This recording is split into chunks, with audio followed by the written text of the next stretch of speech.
Eyvallah. Kimse yok. Olsun bu tarafa. Biz varız ha kardeşlerim. Kimse yok derken yani bayağı bir adam varız. Tamam mıyız? Tamam. Hadi başlayalım. Canlı yayındayız hocam. Öyle mi? Euzubillahimineşşeytanirracim. Bismillahirrahmanirrahim.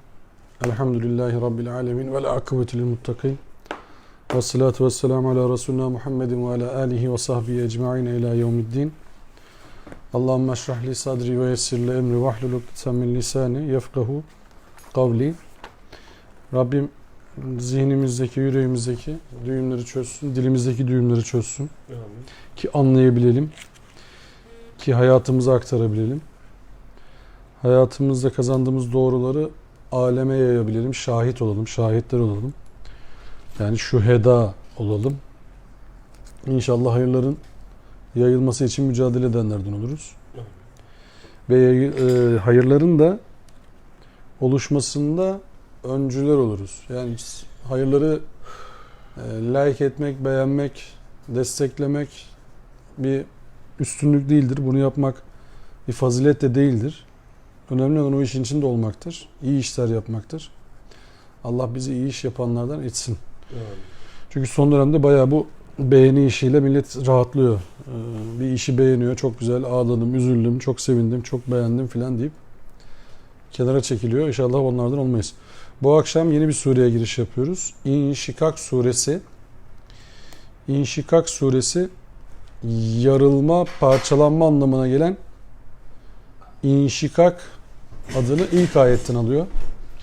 Bu Arapçanın kullanımıyla alakalı kelimelerden bir tanesi. Aslında kullanılış itibariyle bizim hayatta bazen başımıza gelen bir olay, bazen başımıza gelen bir uygulama şekli. Yani bir nesneyi sert bir vuruşla kestiğiniz zaman çıkan sestir aslında bu, farkındaysanız. Yani bıçağı vurdunuz, orada çıkan ses şaktır. O inşikak da yarılmayı tarifler. Yani siz bir şeye vurdunuz, şak diye ayrıldı. Yani bu Arapçadaki özgün kullanımlardan bir tanesidir. Yani siz şakka dediğiniz zaman burada bir kesilmenin, yarılmanın olduğunu anlarsınız zaten. Anlamanız gerekir. Bunun Kur'an'da yine en benzer kullanımlarından bir tanesi de şudur. Hazreti Yusuf'un kuyuya atılmasıyla alakalı bir tarif vardır. Orada da cubbe diye geçer. Yani o kuyuya atılışı cub diye tariflenir. Yine geminin yol almasıyla alakalı da bir Kur'an uslubu vardır. Yine Arapça kullanım uslubu vardır. Geminin suyun içerisinde akışını anlatırken mecraha diye anlatır. Yani o dalgalı anlatımı, yol almasını anlatır. Bu Arapçanın özgün kullanımlarından bir tanesidir. Yani kelime kullanımla, görünüşüyle tarif edilir aslında biraz da. Çıkarttığı sesle, görünüşüyle tarif edilir. Şimdi bu kelimenin gelişi ve anlattığı nokta birazdan göreceğiz. Son ana, son sahneye dair bir nokta. Sure Mekki'dir. Muhtemelen boykot döneminin son bölümüne denk gelir. 8. yıla tarihlendirilebilir tahminen. Surenin ana mesajı şudur. Bu hayatın bir de öteki yüzü var. Herkes yaptığının hasılatını derecek. Tüm yollar Allah'a çıkacak. Sen ey insanoğlu, hayat yolunda son sürat ister istemez Rabbine doğru yol alan sen sonunda ona kavuşacaksın. Yani Kur'an'ın kendine özgü üslubu bu son saat ve kıyametle ilgili ayetlerde de kendini belli eder. Bunları maddeler halinde şöyle özetleyebiliriz. Son saat korkunç, dehşetli ve azametlidir. Şerha yayılma, toz duman olma, bürüyüp kuşatma, korkunç olay, muazzam haber, öldürücü çığlık, yerle bir eden sarsıntı ve içini boşaltan diye tabirlerle gelir. Şimdi bu tabirlerin Arapçalarını okuyayım. Biraz sureyle alakalı, surelerle alakalı kafanızda şey oluşur. Şerha şerha yarılma, inşikak, toz duman olma, intisar,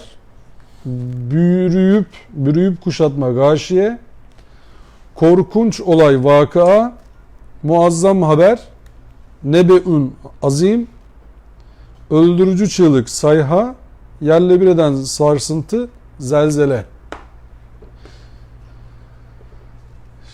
Son an şeffaf ve dakiktir. Miskale zerrayla, zerre kadar dahi olsa her şey ortaya çıkacaktır. Un ufak edicidir. Yine Kur'an tabiriyle kel ihnil menfuştur. Yani hallaçın attığı pamuk gibi. Ve kel feraşil mebsustur. Bak kel ihnil menfuş, hallacın attığı pamuk gibi. Biliyor musunuz pamuğu böyle? Gördünüz değil mi? Kel feraşil mebsus, o da uçuşan kelebekler gibi. Her şey yerli yerinden edilecek. Her şey ortaya dökülecek en ufak ayrıntısına kadar. Miskale zerratin en ufak ayrıntısı yani. Bir surede daha var, o surenin ismini unuttum. Yani sivrisinekler gibi hayvanın etrafı. İşte o şey kel feraşil mebsus. Yani o sinekler, kelebekler gibi her tarafa dağılacak. Genellikle nekra geliyor, belirsiz geliyor. Nekra bir Arapça kullanım. Belirsiz demek nekra. Anlatılanların eşsiz, benzersiz ve hayal edilemezliğini ifade eder. O akıl almaz gün, tarife sığmaz bir ürperiş, anlatılamaz bir kayıp. Yani orada yaşananları Kur'an anlatılamayacağını, anlayılamayacağını tarif ediyor.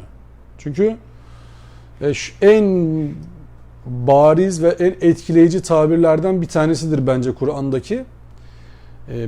Beşikteki bebeklerin saçlarının ağartılacağı günden bahsediyor. Yani böyle bir tasvir bizim hayalimizin de ötesine geçiyor konu yani. Beşikteki bebeklerin saçlarının ağaracağı gün. Ya da yine Kur'an tabiriyle kişinin eşinden, çoluğundan, çocuğundan kaçmasından bahsediyor. Yani hiç kimseye fayda sağlayamıyor. Kişi annesinden, babasından, çoluğundan, çocuğundan kaçıyor. Söylediği kelime ne? Eynel mefer. Kaçış yurdu neresi? Kur'an'ın söylediğine kella la vezer. Bugün yardımcı yok. Bugün gidecek bir yer yok. Gidilecek yer neresi? Aslında başında da gidilecek yer diyor. Yani Allah'tan kaçılmaz, Allah'a kaçılır. Bizim ıskaladığımız o oldu. Biz maalesef orayı ıskalıyoruz. Yani biz kaçışı yanlış yerlere götürüyoruz. Kaçışı yanlış yere götürünce de zannediyoruz ki kurtulacağız. Kurtulamayacağız. Yine Allah'ın huzuruna çıkacağız ki sure onu anlatıyor.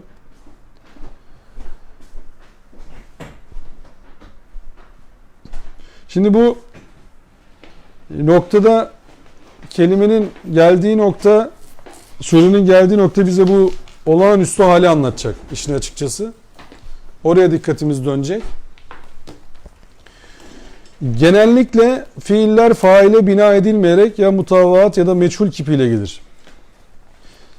Burada olduğu gibi inşikak gibi inşakkat, infeterat, inkederat, ikterabet, irtakib, hukkat, muddet, zulzilet, hummilet gibi müfessirler bu ibarelerin failini Allah olarak takdir etmişlerdir ve bunu da faili o kadar belli ki söylemeye bile gerek yok diye izah etmişlerdir. Fakat faili bunlardan daha açık kesin olan fiiller Allah'a nispetle kullanılmıştır. Allahu haliku kulli şey. Vallahu yerzuk. Er-Rahman allemel Kur'an. Halakas semavat nezzelel Kur'an gibi. O halde burada Kur'an'a özgü bir üslup söz konusudur. Bu üslup şu hakikatleri ifade eder. Olaylar ilahi yasaları gereği kendi iç dinamikleriyle gerçekleşecek. Sistem fıtratındaki emri uygulayacak ve dışarıdan bir emre gerek duymayacaktır. Yani şu, göğün yarılması, dağların savrulması, yeryüzünde hiçbir çukurun kalmaması, hiçbir tümseyin kalmaması gibi olaylar Allah'ın yaratışta varlıklara yüklediği misyona uymaları sonucunda gerçekleşecektir. Allah ayrıyeten bir emir vermeyecektir bu konuda. Yani bir ayet okumuştuk, hatırlar mısınız? İsteyerek, boyun eğerek ya da boyun eğmeyerek Allah'a dönün denilecek. Onlar da diyecekler ki isteyerek, boyun eğerek Allah'a dönüyoruz. Buradaki tabir şöyle gelecek, secde edecekler diye gelecek bu surede. Yani tüm varlıklar Allah'a secde edecekler. İsteyerek o zaman. Canı gönülden. Yani canı gönüldenden kasıt ne? Onların yapmaları gereken o ve onu yapacaklar. Çünkü Allah yarattıklarının hepsini aynı zamanda terbiyecisidir. İradeli varlıklar var, iradesiz varlıklar var bildiğiniz üzere. Tüm yarattıklarının terbiyecisi olan Allah onların hedefe kilitlenmesini sağlayacak ve onun dışına çıkartmayacak onları. Çünkü onlara bir kader koydu, ölçü koydu. Yasası var, belli bir yasayla. Ölçüyü koyduktan sonra o yaratılmışların tümü o ölçüye uyacaklar. İnsan iradeyle isyanı da tercih etse, iradeyle kabulü de tercih etse bu emre uyacak ve Allah'ın huzuruna çıkartılacak. Sorumluluk sahibiyseniz, mesuliyetiniz varsa o zaman hesap vereceksiniz. Çünkü nimet size fazlasıyla verildi. Çünkü diğerlerinde olmayan nimet verildi. Yani Kur'an tabiriyle neydi o? Dağa taşa teklif edildi, insan kabul etti. İnsanın kabul ettiği neydi? Akıl, irade, vicdan üçlüsüyle değer ortaya koyabilmeydi. İkincisi neydi? Yeryüzünü selam adasına çevirmeydi. Üçüncüsü neydi? Yeryüzünde iyiliği yayıp kötülüğe yani kimseye zulmetmeyecekti insan. Yaratılışta bu öğretildi insana. Nereden biliyoruz? Er-Rahman allemel Kur'an halakal insan allemehul beyan. Allah, Rahman Kur'an'ı öğretti. İnsanı yarattı, beyanı öğretti. Yani yaratılmadan önce bizim formatımızda demek ki Kur'an'ın doğruları var. Bize fıtratımıza işlenen bir doğru var. Onun için biz karşıdan gördük mü iyi doğruyu anlayabiliyoruz. Aynen öyle. Fıtratımıza uygun geliyor. Yani buradan nereye gideceğiz? Şuraya gideceğiz. Kur'an tabiriyle şunu biz biliyoruz. Kur'an'da Allah Teala diyor ki lekad halaknel insane fi ahseni takvim. Tin suresinde değil mi? Evet. Biz insanı en güzel kıvamda yarattık. En güzel kıvamda yarattık. En güzel kıvam üretebilecek, tüketebilecek bir kıvamdır. Yani hiç atacak bir canlı en güzel kıvama girmez. Yapmayacak. Niye? Çünkü denenmemiş. Günah işleyecek hiçbir pozisyonu yok. İradesi yok. Değer de yapamaz. Sağına soluna fayda veremez. O kadar yapacağı şunu. Pozisyonunu hiç bozmuyor ama. Yaratılış Sabit. neyse onun üzerinde. Onu yapıyor. Başka bir numarası yok. Ama en güzel kıvamda yaratılmış eşrefi mahlukat Kur'an'ın tabiri midir? Eşrefi mahlukat Kur'an'ın tabiri midir? Hayır.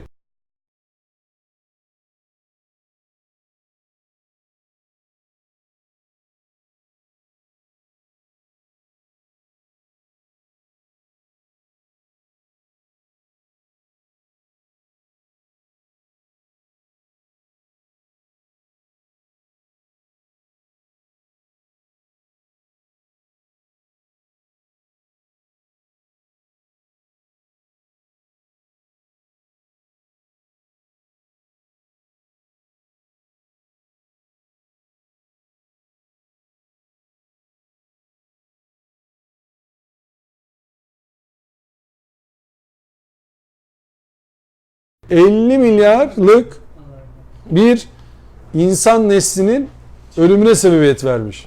Peki senede Sivrisinek dediğiniz o şey. evet iğneyle çalışan evet Siz uzmanı. anestezi uzmanı arkadaş. Paşa. Bu vahşi hayvan deyince aklımıza gelen bize empoze edilen ne? Vahşi hayvan. Bir tane söyleyin hemen. Başka bir tane daha söyleyin. En vahşilerinden bir tanesi. Timsah. Bir tane daha söyleyin suda yaşayan. Yılan. Yok o kadar vahşi değil o. Daha böyle filmde. Senede kaç kişi öldürüyormuş biliyor musunuz? Aslan, köpek balığı falan yılan. Kaç kişi öldürür sizce Bir senede? kişi yetmez ya. 10 kişi Bir kişi mi? tespit edilen. Vay be. Abi Nerede bulacak, nerede öldürecek? Nerede? Şimdi tekrar soruyorum soruyu. o abiler işi bıraksın bence. Şimdi tekrar soruyorum. Vahşi hayvan hangisi? Sivrisinek. Bize öğretilen vahşi hayvanlar hangisi? İnsandan daha vahşisi yok. Evet. Çünkü atom bombası yapıyorsun, milyonlarca adam öldürüyorsun. Bir tane yok. Bir atışta. İnsan da değil. Ne öldürüyorsun? İnsandan vahşisi yok. Peki nasıl oluyor bu? Sümmere detnahu esfele safilin.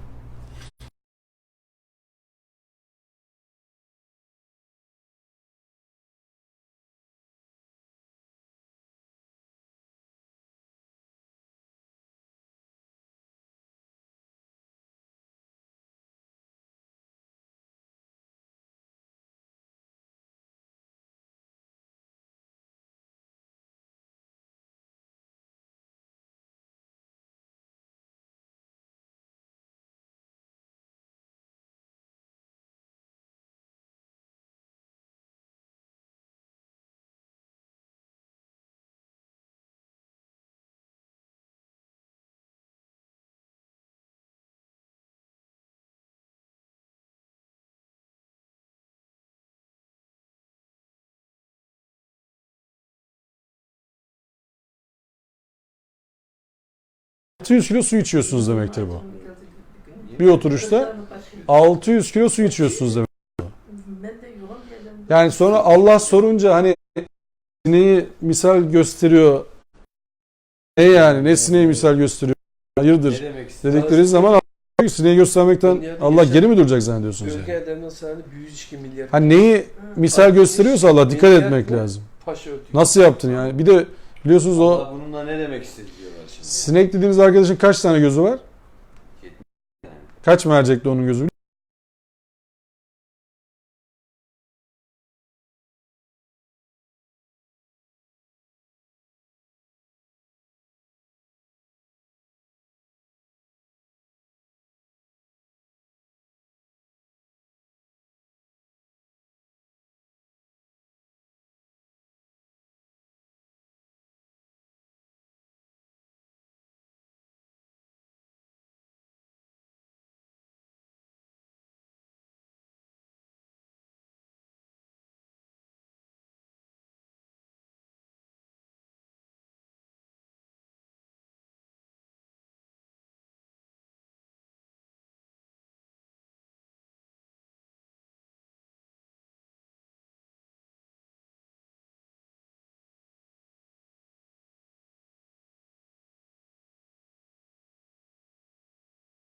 Sıradanlaştığı için kaç tane renk gördüğümüzü farkında değiliz şu anda bakarken.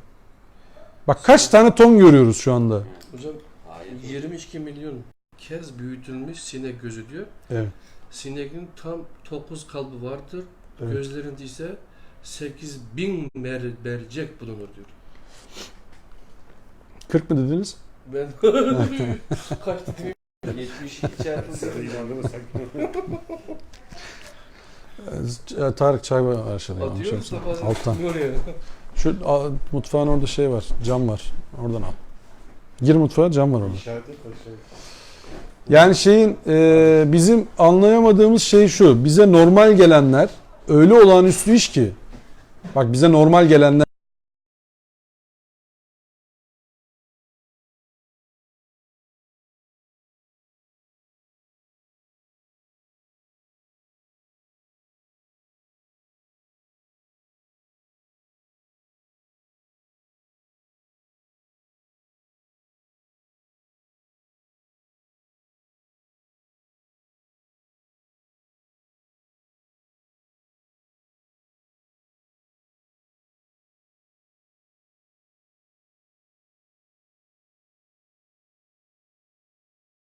göz bize nasıl normal geliyor?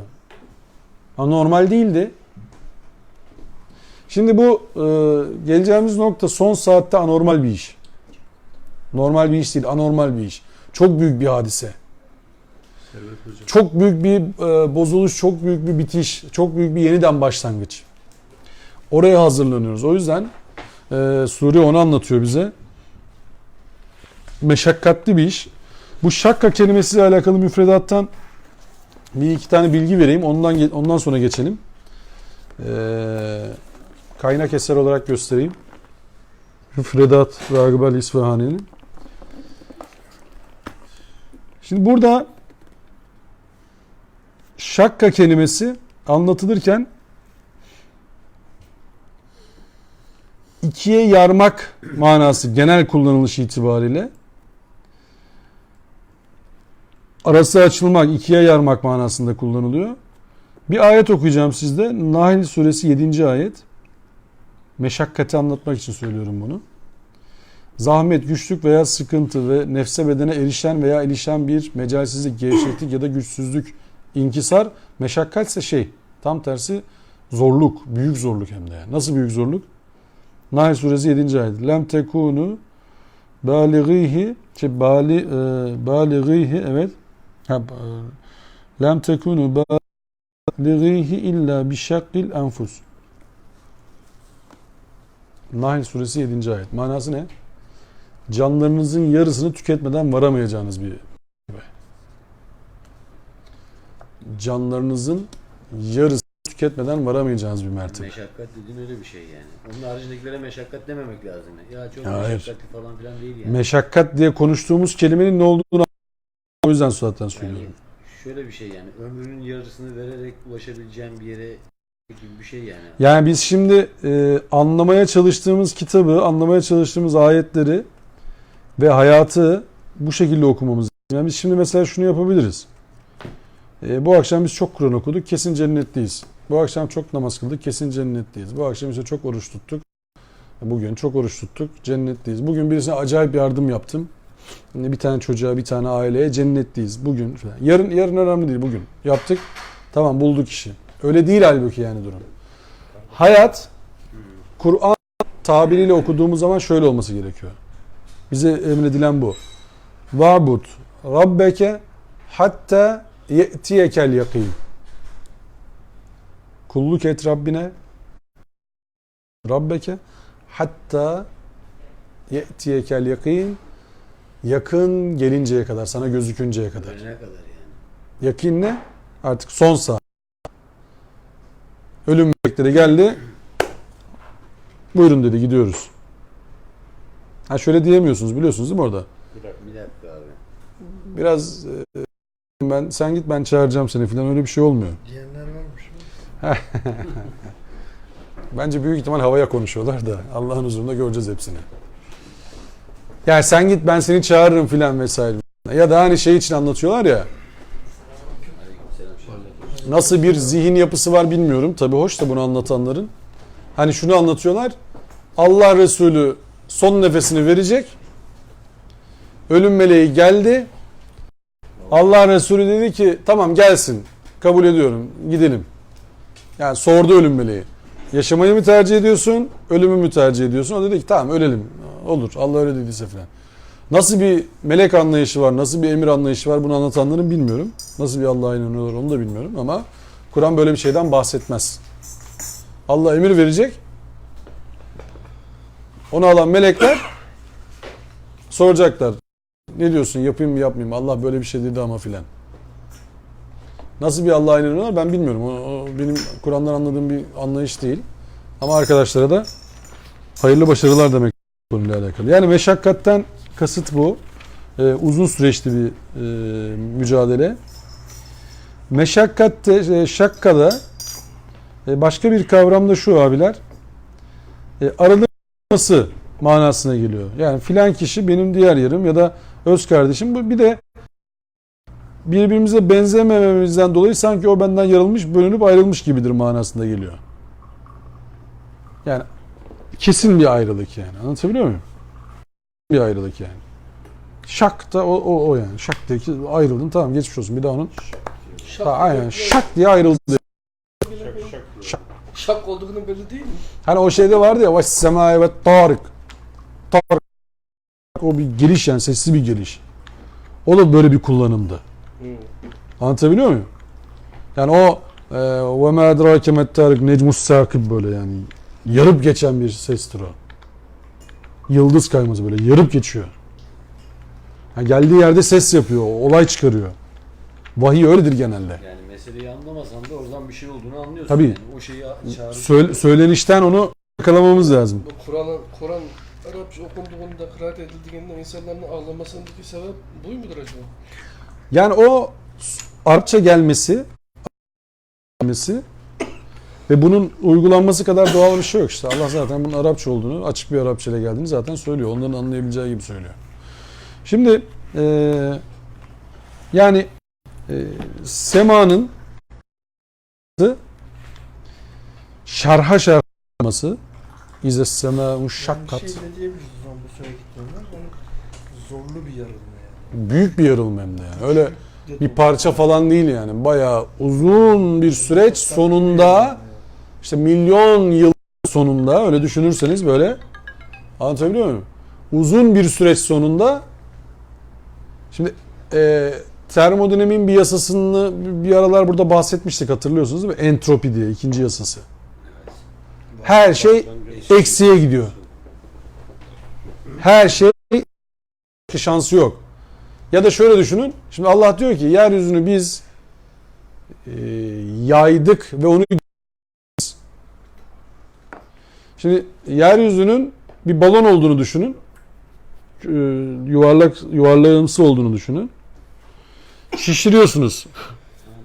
Sürekli genişletiyorsunuz. Ne olacak? Genişleyecek. En son patlayacak büyük bir infilak. Evren için. Biz hani yeryüzü konuşuyoruz da şu anda. Bu daha büyük bir kopuştan bahsediyor Allah. Ama sürekli genişleyemez hiçbir şey. Çünkü o da bir yere dayanacak. Dayandığı zaman ya çemberini kıracak ya çember onu patlatacak. Yani ya o çevrelerini kıracak ya da o onun çevrelerini patlatacak. İkisinden biri. Başka kurtuluş yok. Buradaki de evrenin açılması olarak düşünülebilir. İnfial kalıbının açılımıyla Şakka'yı şöyle okumuş hoca. Yarılma emrine boyun eğdiğinde kıyamete ilişkin tüm haberler meçhul ya da mutavat kalıbıyla geliyor. Yani faile değil fiile dikkat edilir. Bu aniden kelimesiyle ifade edilir. Sistemin içine yerleştirilmiş bir yasayla gerçekleşeceği anlamına gelir. Kün feyekün emri gereği olur. Yani ol der, oluş sürecine girer. Hemen olmuyor. Ol der, olur değil bak. Ol der, sürecine girer. Kün feyekün. Yani Allah'ın yarattığı Bak, yasa neyse hangi amaçla yaratmışsa. Şunu söyleyeyim. Kün fekâne deseydi ol dedi, oldu olurdu. Bak. Kün feyekün oluş sürecinden bahseder. Yani Allah emir verdi, ol dedi, o artık oluş süreci başladı. Yani bu şu demek, Allah dünyayı yarattı, bir yerde sona ereceksin dedi. Geçmiş olsun. Oluş süreci başladı ve oluş süreci devam ediyor şu anda. Sünnetullah'ın şey işte yani bu. Aynen şöyle, Yasası yani. canlılığın başlaması gibi bir şey. Böyle Allah bol dedi, der demez. Yani Yok bir buluşma başladı. sebebe Yani dayanıyor. Gel bana. Yani böyle sonuç birden çıkmaz ortaya yani. aynen öyle. Şimdi bizim için şöyle bir şey var. Basit anlayabileceğimiz bir durum var. Çok affedersiniz bir çocuğun oluşumunu düşünün. Çocuk oldu diyorsun anlatırken, haber verirken. Hı. Çocuk doğdu. Hı. Ama şu dakikayı anlatmıyorsunuz. Olduktan sonra Çocuğun bir oluşum süreci vardı yani. Çocuk o dakikada doğmadı hemen. Önce birileri evlendi. Ondan sonra çocuğun oluşumu için mücadele ettiler. Sonra oluşum süreci devam etti. 9 ay, 10 gün vesaire neyse. 10 aşağı 5 yukarı. Sonra çocuk doğdu diyorsunuz en son. Ama o bir süreç. Bir anda olmadı. Bardak düştü diyorsunuz değil mi? Düşene kadar da bir sürü süreç geçti. Siz onu masanın kenarına koydunuz. Birisi onu çarptı, birisi onu düşürdü. Yine bir sürü eylem oldu. Durduğu yerde olmadı o iş. Hepsinin bir oluşum süreci var. Onları yok saymazsınız hiçbir zaman. Ya diyorsun ki maç seyredenler için söylüyorum. Adam faul yaptı. Sonu söylüyorsun değil mi? Adam faul nasıl yaptı faulü? O oradan koştu, bu buradan koştu. O ayağını soktu, o topu kaçırdı. Bir şey oldu. Kontak oluştu.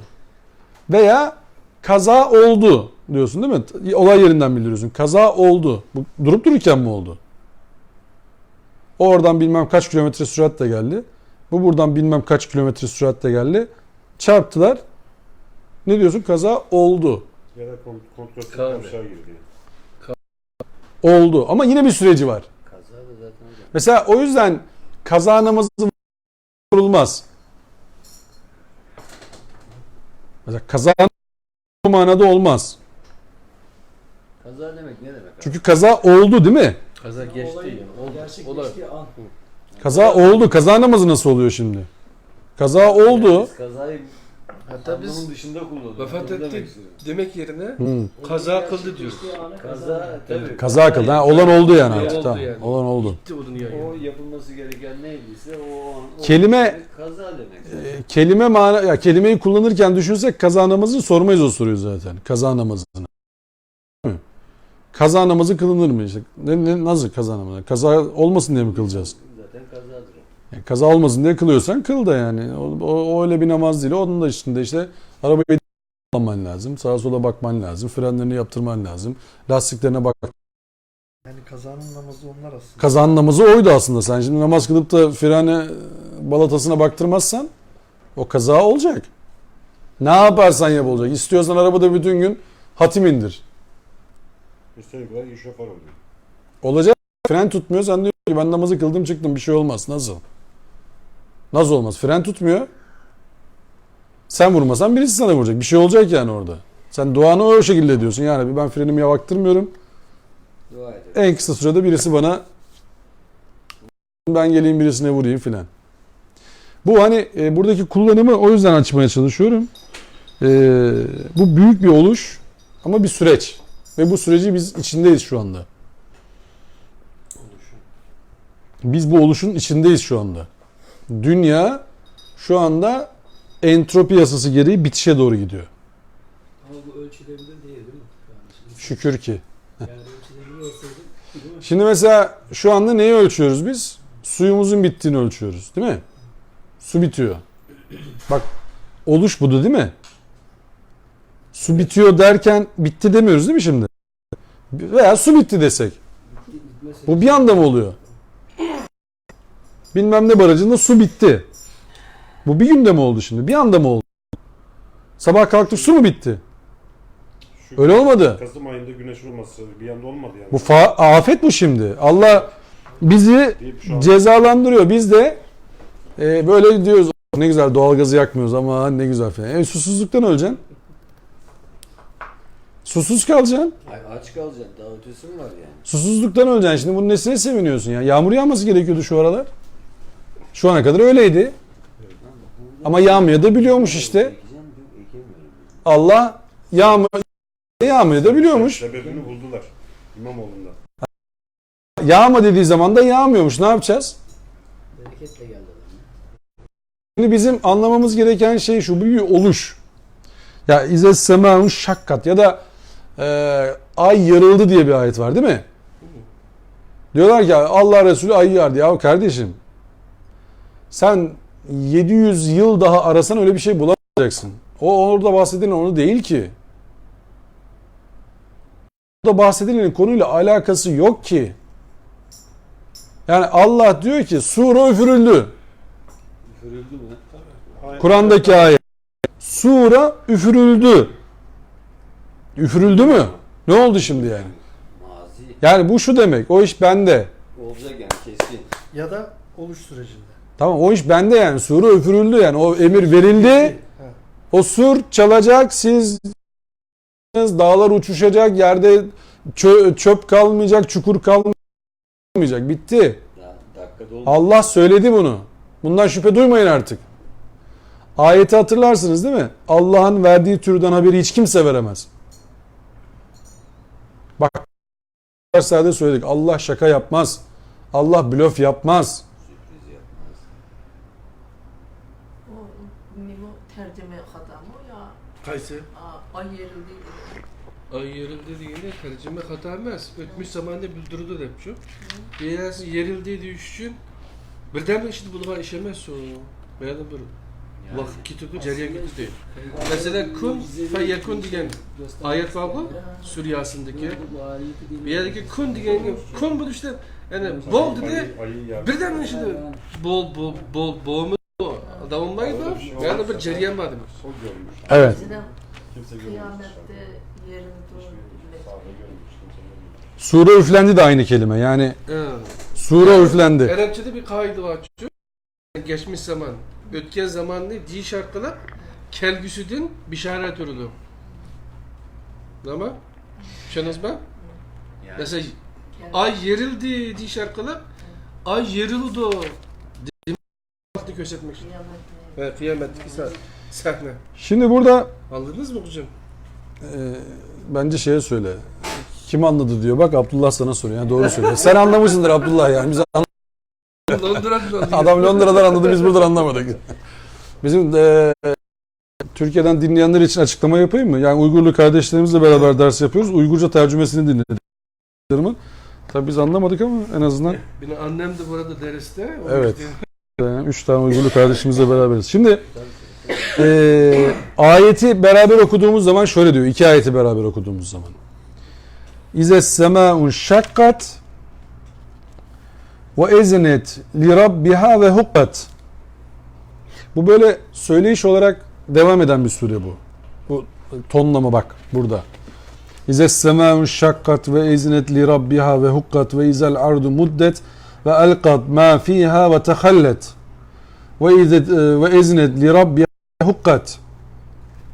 Bak bu tonlama devam ediyor. Bir olay oluyor anlatılan.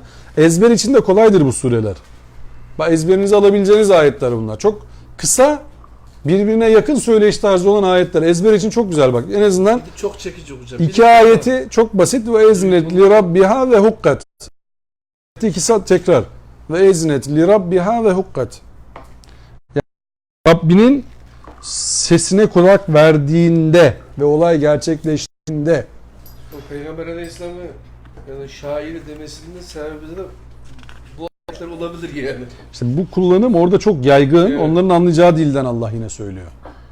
Şimdi kırılıp emre boyun eğmesi diye çevirirsek, yani Rabbin sözün gerçekleşmesi diye çevirirsek biraz açıklamaları şeyden alacağız.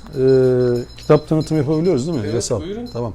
Kısa surelerin tefsiri Mehmet Okuyan'ın. Kıska sürülerine Tamam. Ben hakikaten tavsiye edebileceğim bir eser. Çok güzel bir anlatımı var. Mehmet Hoca'nın ayetlerle ayetler anlatma çabası burada çok öne çıkıyor. Mehmet Okuyan'ın. Allah razı olsun kendisinden. Çok ayetleri atıf yaparak anlatmaya çalışıyor. Kısa sürelerle alakalı özellikle 30. cüz tavir edilen bölümdeki birçok sure burada var, yer alıyor. Bu 4 kitaplık namaz sürdür değil mi? namaz sureleri evet. Diğerleri ibadet sureleri, öbürleri namaz sureleri. Bu 4 kitaptan oluşan bir setti. Bu bir de 2 ciltlik bir eseri var. 1. cilt ve 2. cilt olarak bir eseri var. Tavsiye ederim bu kitabı Bu herkese. dörtçülükte değil miydi hocam? Bu da ikilisi yapılmış bir de Evet. şimdi işte. Bunu tavsiye ederim. Burada göğün yarılıp emre boyun eğmesiyle alakalı örnekler vermişler. Biliyorsunuz bir sure okumuştuk. İnfitar suresi değil mi? Girişi nasıldı? İze semâun fetarat. Gök fatratına döndürüldüğü zaman. Yani içindeki cevheri tekrar dışarı çıkar. El Fatır diye bir esması var değil mi Allah'ın? El Fatır. Fatırü's semavat. Yarıp içindeki cevheri dışarı çıkarabilen. Şimdi potansiyeli çıkacak semanın demek ki. İze semâun fetarat. Bu İnfitar suresinde böyle anlatılıyor. Yani bütün yıldızlar, gezegenler, bütün kevni alem yani. Bütün kainat. Hepsi tekrardan yapılacak. İçinden yeni bir potansiyel çıkacak. Bir ölüş bir doğuş. O Başka bir tarafa dönüşecek o. Big Bang Yani bir ölüş bir doğuşu şöyle anlayın. Bence Big Bang'ten Değişim daha farklı bir şey bu belki. Evolution ya. Ama şöyle düşünün. Bir ölüş bir doğuşu şöyle düşünün. Yani siz şimdi mutlak ölümü anlayamıyoruz biz dünyada. Mutlak ölümü bak. Niye anlayamıyoruz? Domatesi dalından koparttınız. Tamam mı abiler? Domatesi dalından koparttınız. Tavuk da yumurtayı bıraktı. İkisi de öldü mü kağıt üzerinde? Kağıt üzerinde söylüyorum. Domatesi koparttınız, toprakla ilişkisi kesildi. Yumurtayı aldınız, tavukla ilişkisi kesildi. Ama siz bunları karıştırdınız, menemen yaptınız. İkisi de ölmüştü. Size ne verdi bu? Can verdi, hayat verdi. Hayat verdi, canlılık verdi. Çok affedersiniz, siz bunu yediniz. Öyle mi? Yedikten sonra enerjisini aldınız. Sonra çok affedersiniz bunu vücudunuzdan tahliye ettiniz. Ve bu toprakla karıştı. Ne oldu? Tavuk abi gitti yedi onu. Yani dönüşüm. Yine gübreye dönüştü. Başka bir canlılığa sebebiyet verdi. Dönüşüm var yani. Başka bir canlılığa sebebiyet verdi. Yani Allah'ın yarattığı hiçbir şey bizim mesela bu son dönemde Türkiye'de de çok yapılıyor. Solucan üretimi diye bir şey var. Solucan toprağı. Solucan üretimi diye bir ihtisas var. Solucana ne veriyorlar? Atık yemek veriyorlar. Pazardaki malzemeleri veriyorlar. Atık yemek, atık. Çürümeyi tutmuş atık yemek. Solucan onu yiyor, Gübre. hop canlandırıyor toprağı, gübre bırakıyor. Yani gübre üretim merkezi gibi çalışıyor. Tabii dünyadan insanı çekseniz, sazdan dünyadan insanı çekin, 50-60 yıl sonra her taraf yemyeşil olmak zorunda. Bir 100 yıl sonra filan betonlar aşağı iniyor. Ayakta kalamıyorlar. ömrü zaten 50 sene. Ondan sonra tekrar bir yeşillik başlıyor. Ondan sonra çelikler çekilecek ortalıktan. Tabii o 1000 senede filan giden plastikleri saymıyor maalesef. Sonra bakıyorsunuz her taraf yemyeşil olmak zorunda. Başka yapacağı bir şey yok.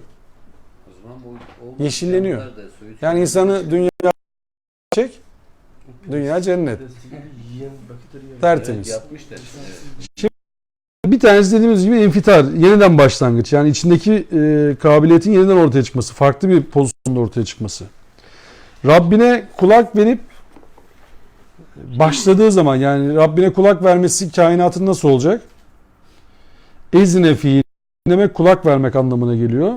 Hukkat, hakikatle açıklayabileceğimiz bir kelime. Kesin.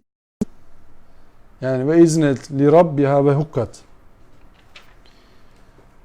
Kesin olacak. Kesin hakikat bu. Yani her şey Rabbine kulak verecek. Rabbinin dediğini uygulayacak ve bu gerçekleşecek. Vav edatı kurulmaya başlamasının kendiliğinden değil, Rabbe kulak vermesi anlatır. Kendiliğinden değil, Rabbe kulak vermesi. Yani ne demek? Terbiyecisine yönelecek her şey. Aslına gidecek. En hakiki kaynaktan aldığı terbiyeyle yeniden işe başlayacak. Ve bunu yöneten bir Allah olacak. Bunu yöneten Allah. Kendi kendine olmayacak. Yani tesadüf diye bir tanrıya biz inanmıyoruz. Ateistlerin bulduğu tanrıyı biz reddediyoruz. Tesadüf diye bir tanrı yok. Böyle bir ayar olamaz. Bunu aklınız, vicdanınız kabul etmez. Tesadüf diye bir tanrı yok. Ayar olmaz ki. Bu sizin söylediğiniz topu taça atmak ama taça bile atamıyorsunuz. Olmaz. Tesadüf diye bir tanrı olmaz. Hayatınızda her şeyi planlıyorsunuz. Plansız şeylere kızıyorsunuz. Allah'ın planlamasına karşı çıkıyorsunuz. Bu akla, vicdana, insafa, terbiyeye kendini ateist olarak tanımlayanların planı sinir olurlar böyle bir şeye. Yani uçağı yarım saat rötar, otobüsü yarım saat rötar yapsa ortadan ayağa kaldırır. Orada bile bir kurucu ayar ister. Otorite ister. Nasıl Allah'ı reddeder? Olabilir mi? Bu söylenecek laf mı? Bu söylenecek söz mü? Tesadüf. Bırakın o zaman otobüs seferleri tesadüfen denk gelsin. Bırakın uçak seferleri tesadüfen. Bırakın ameliyatlara ben gireyim tesadüfen iyileşin. Ameliyatı da ben yapayım tesadüfen düzelsin her şey. Tesadüfen ilaç vereyim ben size. tesadüf tanrısına o kadar inanıyorsanız bırakın tesadüfe tapmaya devam edin. Gelin ben size bir ilaç yazayım. Düzelin. İstemezsiniz, kabul etmezsiniz. Böyle bir tanrıyı siz de reddedersiniz. Allah'ın düzenlemesinden niye rahatsız oluyorsunuz? Allah sizden ne menfaat bekliyor ki? Ne menfaat bekliyor? Size ilmini, düşüncesini, dinde yaşatmaya çalışanların hepsinin sizden menfaati var. Kendine kul köle etmeye çalışırlar. Başka bir şey. Kendilerine de faydası yok, size de faydası yok. Tesadüf diye bir tanrı mı olur ya? Yani bula bula bunu mu buldunuz Allah'ı inkar edip de yani? Tesadüfen oluştu. Olur. Ya tesadüfen oluştu şu demek, zirve noktası bunu. Bir hurdalık bir alan var. Hurdalık bir alan var. Tamam mı? Jet uçağı uçuyor. Jet motor. Uçarken yüzden bir geçiyor, bir rüzgar yapıyor. Arkasından bir uçak daha çıkıyor. Oradaki metaller toplanıyor, bir uçak daha yapıyor. Bu ne kadar mümkünse Allah'ın yarattığı arzın kendi kendine olması o kadar da mümkündür yani. Şöyle diyordu Caner Taslaman, yani bunu anlatırken rakam olarak bu metalin uçak olması için jet uçtu, hurdalığın üzerinden uçak yaptı. 1 üzeri 126'da 1. Yani bir tanesi uçmuş herhalde, bir rakam yazayım diye. Birin yanına 126'dan 0 yapmış. Öyle bir rakam yok. Orada 1. Bunun olması. Ya birin yanına 126 tane 0 yazın. Ya böyle bir ihtimali Tanrı diye kabul edeceksiniz. Böyle bir şey olabilir mi yani? Ama nasıl bir tesadüftür ki bu? Belirli bir sürelerle yazılıyor, belirli bir sürelerle meyveler oluşuyor, belirli tarihlerde oluşuyor, güneş ışınları falan. Ve siz bunu yok sayıyorsunuz. Böyle bir şey olur mu? Böyle bir şey olabilir mi yani? Bu başıboş olabilecek bir şey değildir. Rabbine kulak vermek, Kur'an'da başka ayetlerde de geçer dedik. Allah göğe ve yeryüzüne ister istemez zorunlu olarak varlık haline gelin dediğinde onlar boyun bükerek, isteyerek geliyoruz demişlerdi. Fussilet suresi 11-12. ayetlerde. Onları 2 aşamada 7 gök olarak var etti ve her bir göğe kendi yasasını vahyetti. Göğe vahyedilen yasanın bir gereği olarak gök, kıyamet sonrası için yarılıp yeniden şekillenmeye başlayacaktır. Bu 7 gök olayını burada anlatmıştık değil mi? Evet, neresi oluyor orada? 7 gökle alakalı biz burada ders yapmıştık. Yani biz Burada hocam burada isteyerek geldi diyor değil mi? zaten yaratan o anlatabiliyor muyum? Yani tesadüften geldi. Hayır, demeyelim. olamaz. Taha 50 Ala suresi ifade edildiği gibi Allah bütün varlıkları bir amaç için yaratmış ve hidayetlerini yaratılış amaçları olarak belirlemiştir. Yani Allah hiçbir yarattığını başıboş bırakmamıştır. Bir amaçla yaratmıştır. Hiç başıboş bırakmamıştır. Necm suresinin girişini hatırlıyorsunuz. Orada da vardı o.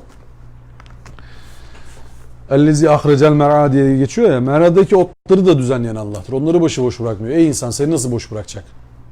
Şunu kapatalım mı? Klima çok sıcak oluyor içerisi. Kırmızıya basarsanız kapanır.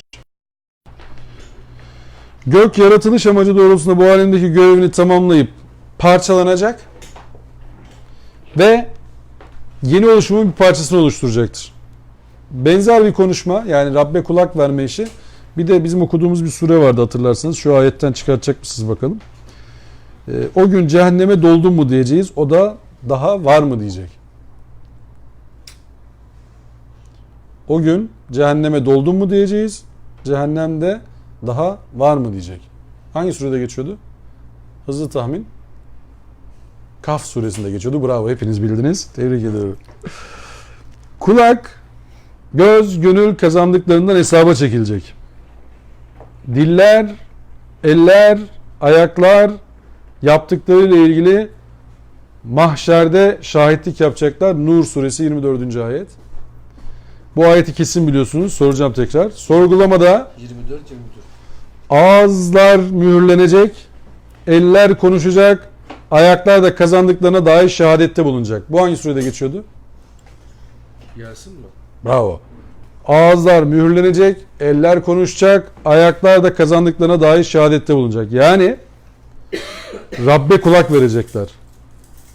Rabbin söylediğini, yani şahitlik yap dediği zaman hemen şahitlik yapacaklar. İnsanoğlu bu durumda ne diyecek?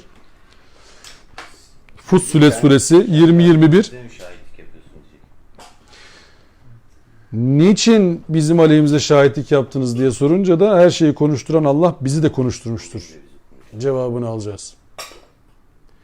Yani deriler şahitlik yaptığı zaman biz diyeceğiz ki ya niçin bizim aleyhimize şahitlik yapıyorsun ya? O zaman diyecek ki deriler her şeyi konuşturan Allah bizi de konuşturdu. Peki deriler bugün konuşuyor mu? Konuşuyor. Aslında bize çok garip gelmemesi lazım bu ayet.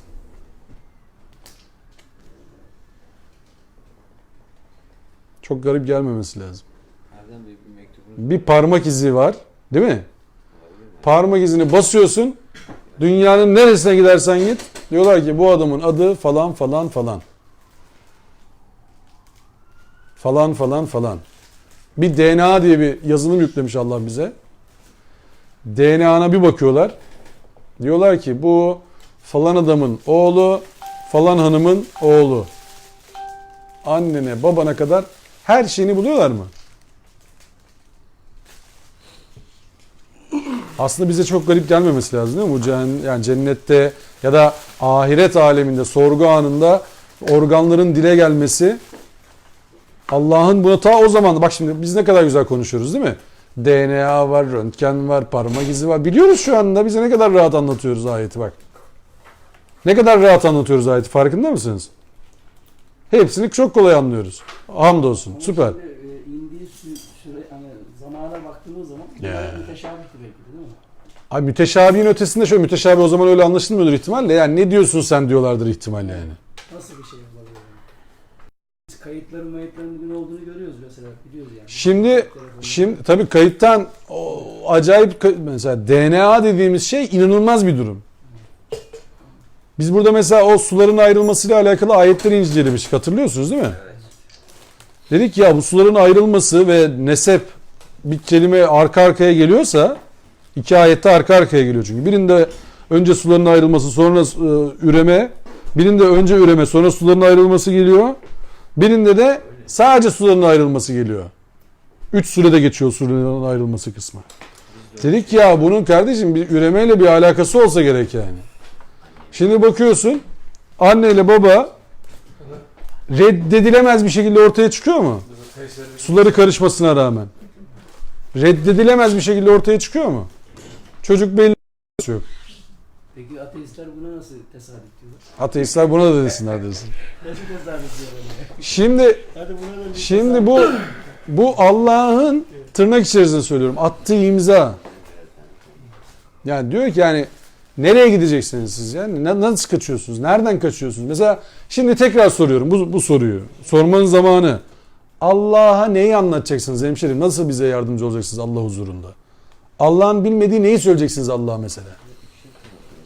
Yani ahirette hesap anında sözüm ona birileri savunacak ya birilerini. Siz Allah'ın bilmediği neyi anlatacaksınız Allah'a? Siz nasıl bir Allah'a inanıyorsunuz? İşte o yüzden tekrar söylüyorum. Allah'ın verdiği türden haberi hiç kimse veremez. Kıyamet kopacak demek o öbürü de diyebilir. Ya entropi filan şudur budur patlar burası kesin filan. Ama bu kadar net haberi veremez. Çünkü Allah başında da vardı. Sonunda da olacak. Zamanın oluşumunda da vardı. Zamanın kendisinde de var. Zamansız bölümde yine var. Çünkü zaman bizim için var. Zamanı yaratan Allah. Allah zamandan yani dünyadan önce ne vardı diye sorulmaz. Dünya sonradan oluşan bir şey. Allah o zaman da vardı. Dünya Allah'a garip bir durum değil ki. Yaratan Allah. İçindekiler Allah'a garip değil ki. Yaratan Allah. Mesela Allah şeye şaşırmış mıdır yapay zekaya? İnsanlar yapay zekayı buluyor. Allah çok şaşırdı. Ay be neler yaptılar falan. Böyle bir şey mi inanıyorsunuz? Allah potansiyelini biliyor kulunun. Yarattığının potansiyelini biliyor. Biz burada Fatır suresini okumadık mı? Evet. Potansiyelin artışına müsaade eden bir yaratıştan bahsetti Allah. Yani sen yeter ki uğraş dedi. Ben onun potansiyeline kapasite artımına müsaade ediyorum. Yani harici bellek olabilir, harici RAM olabilir. Hocam Siz devam edin diyor yani. Devam edin. Çalışmaya devam edin yeter. Düşünün. Yapın. Allah'ın bize seslenişine bak. Yap sen. Yap sen, devam edin diyor. Biz şimdi insanda bu potansiyel, mesela atomla alakalı anlatışları dinlerseniz, bu işin ehlini dinlerseniz, ufacık, yani şöyle leblebi kadar bir maddede ki potansiyeli anlatırken diyorlar ki 2-3 tane daha dünya yapabilir. Leblebi kadar bir maddede. Yoğunluğu Şey demiş hocam Doktor Abdüselam, Hı. fizik ödülünü alan Müslüman abi. Evet. Demiş ki "Bu parçalamayacaksınız" demişlerdi. Atomu parçaladım, ellerine tutturdum demiş. Aynen. Şimdi dünyada yapılan kötülüklerin kalpte leke bırakması Mutaffifun suresi 14. ayette geçer. Aslında mahşer duruşması için bir veri oluşturacak. Adeta lekelerde konuşturulmuş olacaktır. Şimdi biz konuşmak için bizzat ağza, dile, damağa, dudağa, ciğere, nefes borusuna, gırtlağa ihtiyaç yoktur. Yapılanların kayıt altına alınması gerçeği bir tarafa, varlıklara konuş emrini veren makam Yüce Allah olunca konuşmak için dile, damağa, gırtlağa gerek kalmaz. hocam buyurun. Bunların hepsi Allah'ın izniyle oluşur. Şimdi bilgisayardan konuşma efektleri yapılabiliyor mu? Bilgisayardan. Hocam kitabı okuyor ya. Metalik sesler var değil mi? her türlü ses çıkartılmış. Ses taklidi yapmaya başlıyor. Onlarda bile istediğin sesten konuşabiliyorsun. Ses taklidi yapmaya başlıyor. Sesi hızlanıyor, sesi yavaşlıyor. Bilgisayardan yapıyorlar. Teknolojik, dijital numaralarla ses yapıyorlar değil mi? Yani sonuçta bilgisayar dediği şey numaralardan oluşur. 0, 1 bir program yazılımı bu. Bir de if go, if go, if go, if go. Mantık. Yani şöyle olursa buraya git, böyle olursa buraya git. Makroya Budur yani, dibi ne yaparsan yap sonucu bu yani, bak. Böyle yaparsa buraya git, böyle yaparsa buraya git. Onların numaralandırılmaları var. Şifreleri var. Bu şekilde bir zihin bilgisayar yapıyor. Bizim kadar ağır varlıklar. Sonuçta insan dediğim değil mi bunları yapanlar? Toplanıyoruz. Bilgisayar denilen şeyi yapıyoruz. Şimdi süper bilgisayarlardan bahsediliyor. Kuantum bilgisayar falan. Ne demek o? Neden bahsediyorlar kuantum bilgisayar deyince biliyor musunuz? Hiç merak ettiniz mi? Kullandığımız en iyi bilgisayar değil mi? Hı. 2000 Hızlı. kat mı? Kaç? Hız değil. Hız başka bir kavram. 2000 senede yapılacak hesabı o bir dakika yapıyor mu? Öyle bir şey. Ya 400 bilgisayarın 200 senede yapacağını bir dakika yapan bilgisayardan bahsediyoruz. 400 bilgisayarın 200 senede yapacağını. En hızlı derken bunu mu kastettin? Kastetmedin değil mi? O yüzden hızlı değil diyorum. Şimdi Farklı bir noktadan bahsediyoruz yani. piyasada yani. Hızına bu ya. Işık hızından fazla. Şimdi bu bize uçuk geliyor değil mi? Şunu düşünce diyorsun ki ne oluyor falan. Ne olacak? Ama bunu da yapan insan. Allah'ın verdiği akılla yaptı. Tam bunu da yapan potansiyeli anlatabiliyor muyum yani? Nerelere gidebilir iş? Şimdi bunlara inanıyorsun. Şu bilgisayara inanıyorsun. Bizi buradan seyrettiklerine inanıyorsun. Bu normal geliyor değil mi bize şu anda? Bize bir Abdülaziz Bey dese ki bizi İngiltere'den seyrediyorlar şu anda. İngiltere'den selam söylüyorlar bize dese. İnanıyoruz değil mi hepimiz şu anda? Hiç şey yapıyor muyuz? Zorlanıyor muyuz inanırken? Ya adam oradan el sallıyor. Anladı falan bir şey. Buna inanıyorsun. Allah söylüyor. Diyor, hadi canım olur mu öyle şey falan. Ya insaf. Yani Allah kulların tamamı tartıya gelir mi? Tartı utanır tartmaya. Tartı utanır der ki yok canım öyle bir şey yani. Siz aklınızı peynir ekmekle mi yediniz yani? Allah'ın sıfatlarının yanılmaz insan yani. Bırak kabiliyetlerini yanına. Nasıl yapacaksın? Rağmen neler yaptırıyor Allah bize bak. Nasıl imkanlar veriyor. Şimdi ve izel ardu muddet ve alqat ma fiha ve tehallet ve iznet li rabbiha ve hukkat. 3 ayet arka arkaya işleterek yayıldığı, içinde bulunanları atıp boşalttığı ve Rabbine kulak verip hüküm gerçekleştiği zaman. Öncekinde neydi? Gök Yaralı. Rabbine kulak verdi değil mi? Wow. İzes semaun feterat ve iznet li rabbiha ve hukkat. Gök yarıldığında ve Rabbine kulak verip hakikat gerçekleştiği zaman ilk iki ayetti. Üçüncü ayet ne? Ve izel ardu muddet. Yeryüzü genişletildiği zaman ve elkat ma fiha ve tehallet. İçindekiler boşaltıldığı zaman ve eznet li rabbiha ve hukkat. Ve o da kulak verip hakikat gerçekleştiği zaman. Yani bu yeni bir başlangıç. Başından beri aynısını söylüyoruz. Bak yeni dönüyoruz. Tezgah değişiyor. Yeni bir oluşum bu. Çok büyük bir oluşumdan bahsediyoruz. Yine uzun sürecek bir yapıdan bahsediyoruz. Şimdi insanlık ailesi olarak bizler bulunduğumuz ortamı güzelleştirmekle mükelleftik. Bir ayeti tekrar dikkatinize sunuyorum. Şu ayeti beraber burada mütalaa etmiştik. Eğer siz Rabbi gereği kadar sevmezseniz, gereği kadar kulluk etmezseniz, Allah sana ne yapsın? Allah sizi yok eder, yerine başka bir kavim getirir. Onlar Allah'ı sever, Allah da onları sever. Bu ayet ayan beyan ortada ve bu ayet gerçekleşecek mi? Gerçekleşiyor zaten. Gerçekleşiyor zaten. Bak o da oluş sürecinde. Evet. Allah o yüzden bize her gün aslında şunu soruyor. Tarafını seçtin mi? Ne tarafta olacaksın? Bak her gün bize sorulan soru bu. Seçim. Tercihini yaptın mı ey kulum? Biz diyoruz ki İhtinas sıratel müstakim. Bizi dosdoğru yola yönelt. Namazlarımızda. İhtinas sıratel müstakim. Ve bunu yapmaktan vazgeçmiyoruz. Bak her gün bunu söylüyoruz. Bunu yapmamızın nedeni ne? Sonuçta Allah'ın huzuruna çıkacağız ve tarafımızı söyleyecek Allah bize. Birazdan gelecek. Allah bize tarafımızı söyleyecek. Yeryüzündeki tüm canlılar, abiler, yeryüzündeki tüm canlılar bu yaratılış amacına uygun hareket ederler. İnsan tercihiyle bu yaratılış amacına uygun edenlerin yakıtılmaz. Bütün mahluklar yaratılış amacına hareket ederler.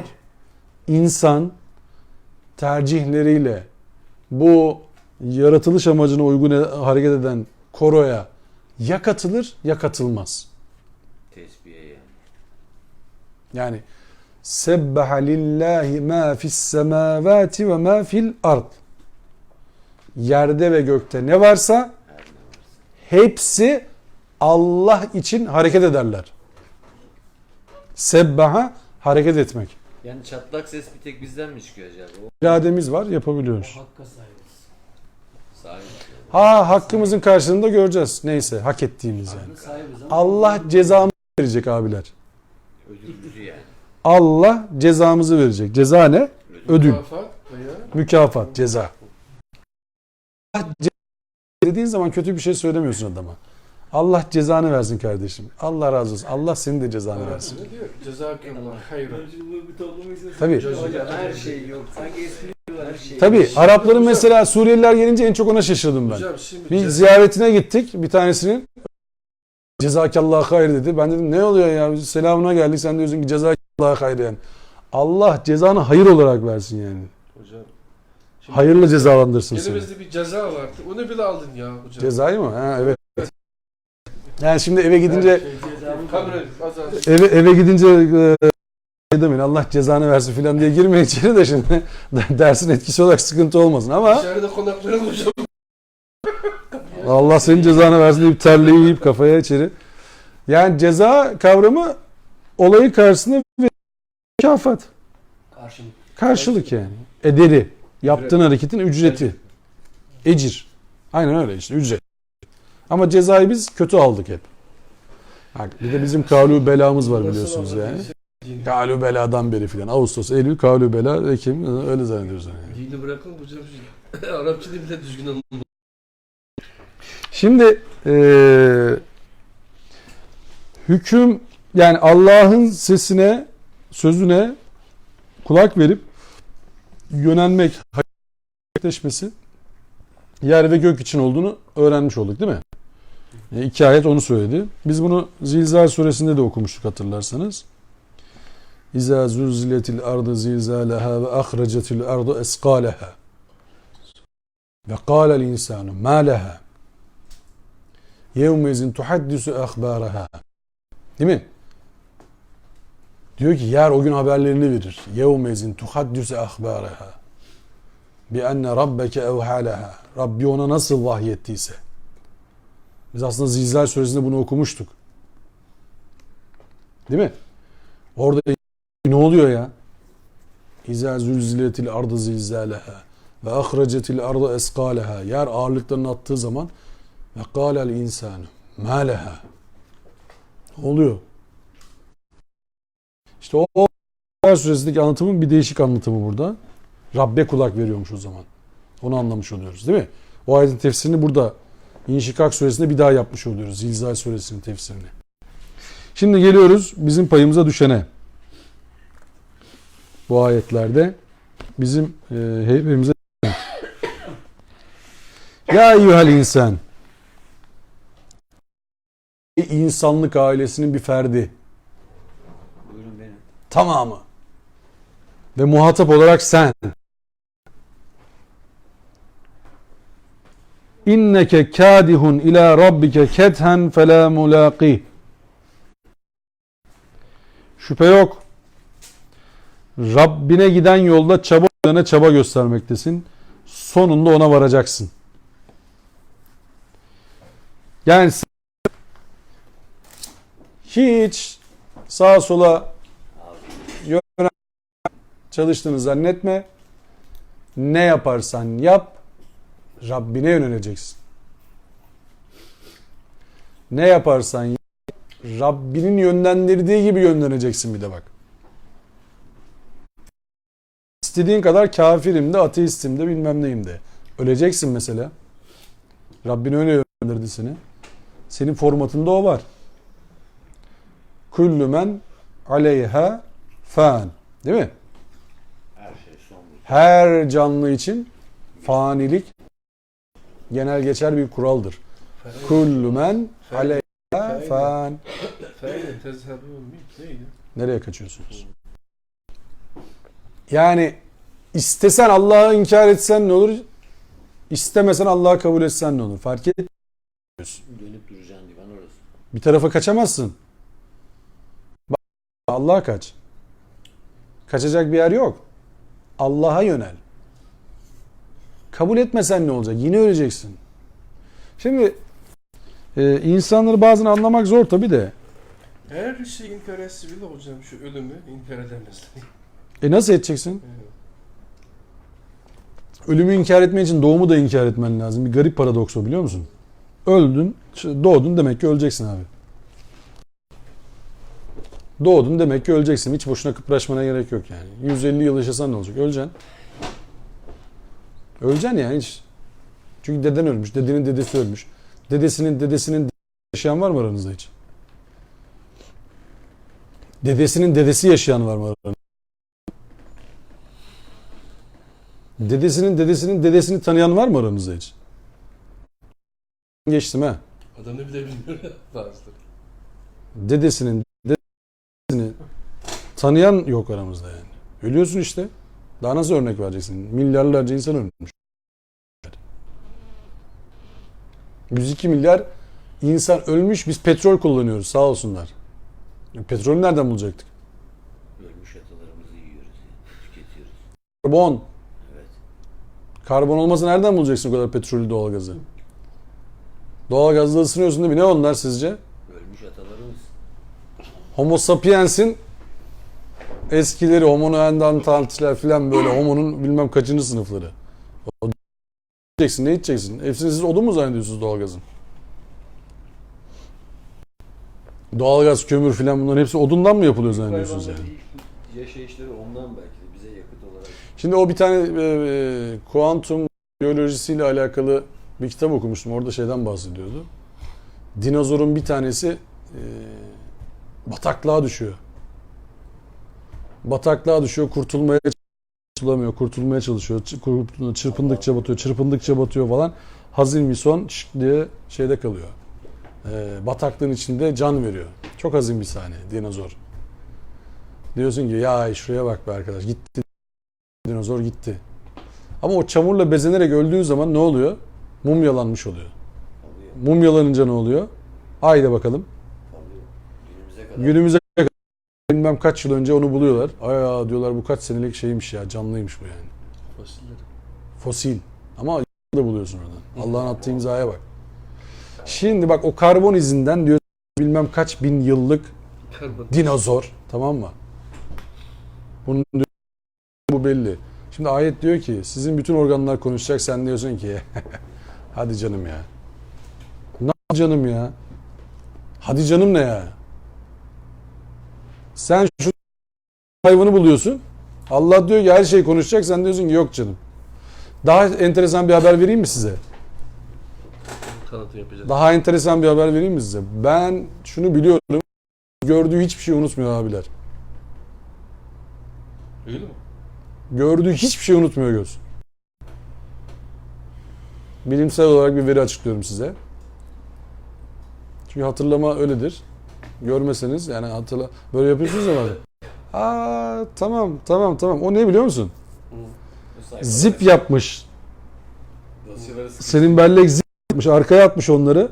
Getirene kadar. Getirene kadar senin işlemci yavaşlamış artık. Ya öyle yavaş yavaş çeviriyor arabayı. Tabii ya. İşlemci yavaş. Tamam diyorsun ya o. Ya hocam öyle demiyor. Ne diyor? Seninle kağlı balarda. Daha oradan hatırlıyorum. Çok eski. O bayağı ilk Sizin ruhuyumuz ya. ilk şeye kadar gidiyor. İlk yazılıma kadar gidiyor. Bana da çözüyorum ya. Şimdi bu şu demek tabii. Güzel bir şey söyledim değil mi? Göz gördüğünü unutmayın Evet. diye. Şimdi şöyle bir misyon düşünün. Şöyle bir format, sahne. Sizin gözünüz Kamera. unutmuyor ya. Hı. Allah gözünüzü aldı, şak diye bir tane okuyucuya yerleştirdi. Hafıza kartı abi. Allah gözünüzü aldı, şak diye bir tane okuyucuya yerleştirdi. Sen de orada duruyorsun. Hesaba çekiliyorsun. Neyi inkar edeceksin? Güzel bir şey bunlar. Dübey'e gitti. Ayeti, Metinlerlerini okuyor mu? şu ayeti bir daha okuyalım mı şimdi? La tuharrik bihi lisaneke li ta'cele bih. Her şey kendimle konuşurum da ne dedim şimdi? Ne dedi? Dilini aceleyle hareket ettirme. Hiç kıpraşma. Söyleme hiçbir şey. Şimdi senin kitabını biz Kesin. toplayacağız Önde. ve Ama o 102 bin abi ve sen de bunu takip edeceksin şimdi. Kıyamet suresi. Hatırlıyor musunuz ayet? Evet, çok tehlikeli. Fert. La tuharrik bihi li ta'zele bih. Dilini aceleyle hareket ettirme. Açar mısın o ayetleri? 13, 14. Lisaneki. Li ta'zele bih. Erdem hocam burada Buyurun. Hangi bunu bir Kıyamet. ezberlemenin de mantalitesine bir gönderme var mı? Hangisini ezberlemenin? Kuru bir ezberciliğin, Kuru bir ezbercinin tabii canım. ezberciliğin mantalitesine bir Kaçıncı gönderme süre var yani? yani. 75 olması lazım. Tamam, şimdi hemen. Bak bunu da tutturduysam var ya acayip şey yapacağım. 75 bakın. Aynen öyle Bir bilgisayardan. Bir seferde buluyorsun maşallah. Kaçıncı ayet? 75 buldum ya. 13 evet. 13 mü? 13 diyeceğim. 17, 18, 16. 16 mı? 16. Bize kaçırdı, Bakın. 75. sure 16. La ayet. tuharrik bihi lisaneke Lita'cele. li ta'cele bihi. Devam et. Diğer ayetlere. İnne aleyna cem'ahu ve Kur'an. Bak. Bir 14. ayetten okur musun? Tamam. 14. ayetten. Bak şimdi bak. Bu ayetleri bununla bütünleştirince ne çıkacak ortaya? 14. ayetten okur musun? Belil insanu ala nefsihi bisiretun. Biz insanın nefsinden nefes. Düzgün oku. Yanlış mı okudum? Belil insanu ala nefsi basira. Basira ha. Basira. Basira. O gün insan kendi aleyhine Şahit gelir. şahitlik edecek. Basıyor abi. Devam et ayeti. Kendi kendine. Velev elqa ma'azira. Türlü mazeretler ortaya koysa bile. Bir de mazeret de üretecek. Bak türlü mazeretler ortaya koysa bile. Şöyle oldu. O gün insan kendi aleyhine şahitlik edecek. Yani nasıl edecekmiş? Eller, ayaklar hepsi konuşacak. Kendi aleyhine şahitlik edecek. Mazeret ortaya koysan bile ona denilecek ki kaydır şimdi. La tuharrik bihi lisanike li ta'cele bih. Hiç dilini aceleyle hareket ettirme. Devam et. İnnehu cem'ahu ve Kur'ane. İnne aleyna cem'ahu ve Kur'ane. Onu toplamak ve okumak bize düşer. Yani senin şahitliğini toplamak ve sana okumak. Anlatabiliyor muyum? Bize düşen Şundan yapılmış bahsetmiş yani. yani. Yani gözünün şahitliğini, elin şahitliğini. Aynen hepsini toplayacak Allah. Elin şahitliğini, gözün şahitliğini, dilin şahitliğini, derilerin şahitliğini, ayakların şahitliğini, zihnin şahitliğini, gözün şahitliğini, kalbin ne düşündüğünün şahitliğini toplayacak ve bize okuyacak. Bize Faiz. feyza qara'nahu fettabi Kur'ane. Biz okuduğumuz zaman sen okunanı takip et. Okuduğumuz zaman sen sadece o okunanı takip et. Yani takip Sonra? ederek yani teyit et, tik at yani. Doğrudur, doğru. Sümme inne aleyna beyane. Öyle demek yani. Başka çare yok. Sonra elbet onu beyan etmek yine bize düşer. Senin yaptığın mazeretleri falan onları bir tarafa geç. Onları uydurma sen artık. Yani bitti o iş. Şahitlerimiz yanında. Benliğinde. Kendin. Şahitler kendin. Bunları toplayacağız ve sana okuyacağız. O bizim işimiz. Sen şimdi sadece takip et. Bitti. İş bitti. Ve bunu beyan edeceğiz bir de. Beyan ne? Apaçık ortaya koyacağız şimdi. Ve gizli saklı yok. Bütün Yok. o 102 bin abi de abla hepsi Bütün delikanlılar orada herkes bekliyor. 102 milyar abi. Hadi bakalım. Geçmiş olsun. ama o yapabilir. Bu Kıyamet Suresinde biliyorsunuz bu ayetleri ne için nasıl yorumlamışlardı genelde? Yani. Allah Resulüne diyorlar ki Kur'an sana vahyedildiği zaman acele etme. Onu toplayacağız. Okumak bize düşer. Sen takip et. Sonra biz onu beyan edeceğiz zaten falan. Halbuki sure Kıyamet Suresi. Evet. Halbuki insan kendine mazeret üretecek ama kendi kendine şahitlik edecek. Ayet söylüyor. Şimdi Allah o yüzden diyor ki işte ya eyyuhel insan. Buyurun hocam. Sağ ol, teşekkür ederim. Ben hiçbir şey yemiyorum. Sen durup buyu diyorsun. Yani ben oradan dolanmıyorum. Yani. Hocam topluyorsun. Neyse. Evet. Ha millette bir şey yiyorum zaten. Hiçbir şey yediğim de yok burada oturup. Yani şimdi bu şeyhler muhabbeti Hakikaten ben anlamadım yani. Hiçbir şey de değilim. Acaba öyle bir formülüm mü var benim? Bana bir şeyler veriyor. Yiyor muyum ben acaba fark etmeden? Ne olur? Öyle bir şey mi olur acaba yani? Hiç öyle bir kabiliyetim de yok.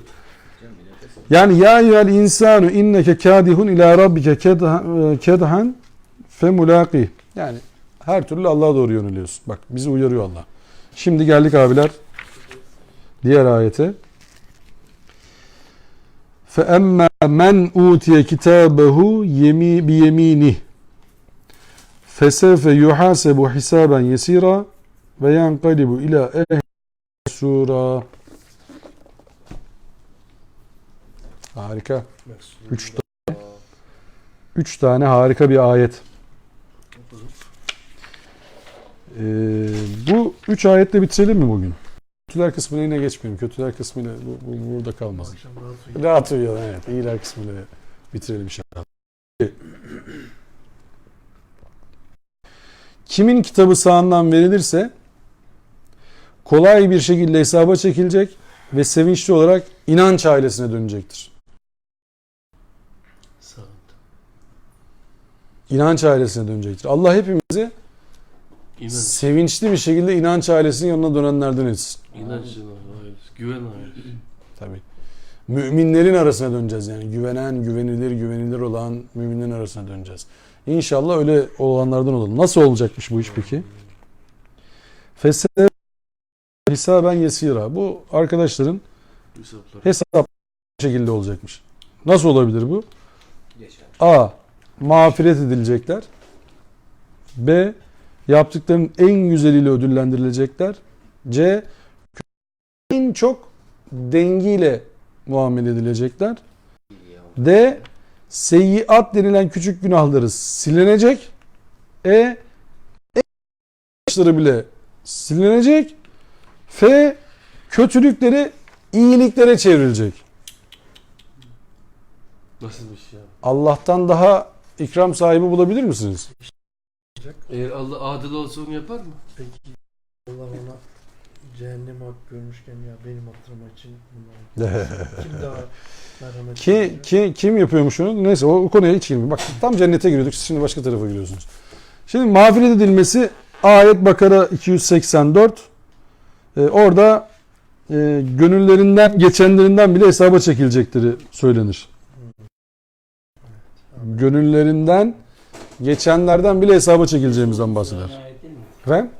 Ne olduğu söylenen ayet değil mi? Onu kim nesi diyor bilmiyorum onları da neyse. 284. Ali İmran suresi. Evet, şey değil mi?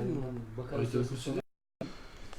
Hesabın bağışlamayla Evet. orantılı bir durumu var. Olmuş. Hesabın bağışlamayla bir durumu var. Allah bağışlar abiler. Yeter ki Allah'a yönelelim. Uzaktan uzaklaşalım. Yapmamız gereken o. Siz Bakara Suresi 284. ayeti merak mı ediyorsunuz şimdi? Okuyun abi. Ayet. Okuyun abi. 155. 284. Bakara Suresi'nin değil ya komple 284. ayet. Tamam, Buyurun. mealini okuyorum. Buyurun. Göklerde ve yerde olanların tümü Allah'a aittir. Evet. Siz içinizdekini açıklasanız da gizleseniz de Allah sizi ondan hesaba çekecektir. Ve ardından o müstahak olanın bağışlanmasını diler. Cezayı dileyeni de cezalandırmayı diler. Ve Allah her şeye kadirdir. Sonra. 285. Tamam. 284'ü okuduk. Yani gizlesek de saklasak da açığa vursak da Allah kalbimizden geçini biliyor. O yüzden şimdi beni dinlerken içinizden bir şeyler geçiriyor olabilirsiniz. Hiç umurumda nasıl Allah'a hesap vereceksiniz. Ben de Allah'a hesap vereceğim. O yüzden Allah'ın huzurunda görüşeceğiz. Niye hiç içinizden fitne fücur düşünmeyin. Yaptıklarınızın en güzeliyle ödüllendirileceksiniz diyor. Yunus suresi 26. ayet. Güzel davrananlara güzel karşılık hatta daha fazlası vardır. Yunus kaçıncı sure? 26. 10. surenin 26. Vay be. Yapılan bir iyiliğin karşılığı olarak 10 katının verilmesi daha katlanarak daha fazla verilebileceği Bakara suresi 261. Yine Ahkaf suresi 16'da da iyi insanlar anlatılırken şöyle bir tabir var. İşte yaptıklarının en iyileri kabul edilip kötülüklerinin de üstünü çizeceğimiz kimselerdir. Yani yaptık. Bak siz aklınızı başınıza alın. Öyle bir numara yok. Yapmayın yani. Böyle cehenneme herkes girecek filan Kur'an'ın söylediği bir şey değildir bu. Yapmayın, etmeyin, eylemeyin yani. Müslümanın cehennemde ne işi var? Kur'an bunu söylemez. Ya 1'e 70, 1'e 700. Ya nasıl bir günahkarsınız ki cehenneme gidiyorsunuz? Günah birebir. Ne yapıyorsunuz yani? Hocam ne bırak? Ne bırakacağım? Cehennemi bile aldınız elimizden. Cehennemi ben ne alacağım? Şimdi Değil mi yani? kötülüklere en çok dengiyle muamele edileceği Allah'ın sözüdür. Şura suresi 40. ayet. Şura suresi 40. ayet. Hocam buyurun bu cennet ayetleri. Ya Müslüman Allah Allah bir şey yediğimiz yok durup veriyor ya. Bir kötülüğün cezası ona denk bir kötülüktür. Şura suresi 40. ayet. Tekrar söyledim. Seyyiat denen küçük günahların silinmesi Ahkam 16. ayet. İşte onlar yaptıklarının en iyileri kabul edilip kötülüklerin de üstünü çizeceğimiz kimselerdir. Bilmiş olan söze sadakatin bir gereği olarak cennet ehli arasındaki yerlerini alacaklardır. Burada Müslümanların ahiretteki durumları ortaya konulmakta. Dünyada yaptıkları davranışların en iyilerinin dikkate alınıp bazı kötülüklerin üzerlerinin çizileceği bildirilmektedir. Ahkam 16. Yine Nisa 31'de Şu ayeti lütfen dikkatle dinleyin. Eğer yasaklandığınız büyük günahlardan kaçınırsanız sizin için küçüklerinizi örteriz ve sizi değerli bir yere koyarız. Kaç dedin hocam Nisa? 30. Nisa 31. O da iyiymiş. En kötü davranışların bile silinebilmesiyle alakalı Zümer suresi 35. Böylece Allah onların geçmişte yaptıkları en kötü hareketleri bile örtecek ve yaptıklarının en güzeline denk olarak ödüller verecektir. Kötülüklerin iyiliklere çevrilmesiyle ilgili tabii bu şeyi söyleyeyim mi? Zümer 35 ile alakalı Nisa 31 ile alakalı benzer ayet en azından şey kalsın. Bakara suresi 271, İmran 195, Maide 12 ve 65, Enfal 29, Ankebut 7, Muhammed suresi 2, Fetih 5, Tegabun 9, Talak 5, Tahrim 8. ayetlerde büyük günahlardan kaçınırsanız küçük günahların üzerinin kapatılacağıyla alakalı müjdeler var. Kötülüklerin iyiliklere çevrilmesiyle alakalı Hud suresi 114'te kötülükleri gidermesi genel kuralı konulmuştur. Hud suresi 114. Okuyalım mı bu ayeti? Okuyalım hocam. Güzel sureler, güzel ayet. Hud suresi 114'ü buldum tabi. Okuyorum müsaitseniz. Gündüzün iki eteğinde gündüze yakın vakitlerinde namazı ikame et. Unutma ki iyilikler kötülükleri giderir. İşte bu öğüt alacakları bir hatırlatmadır. Bu genel kural bak, genel geçer. İyilikler kötülükleri giderir. Furkan suresi 70'te de iyiliklerin kötülüklerin yerine değiştirileceği mesajı verilir. 25. surenin 70. ayetinde açalım. İlk önce bulana ödül vereceğim. Ve ben buldum. O yüzden ödülü kendime aldım. Ancak kim yürekten inanır ve sorumlu davranırsa Allah işte böyle kişilerin kötü gidişatını iyi gidişata tebdil edecektir. Hem zaten Allah tarifsiz bir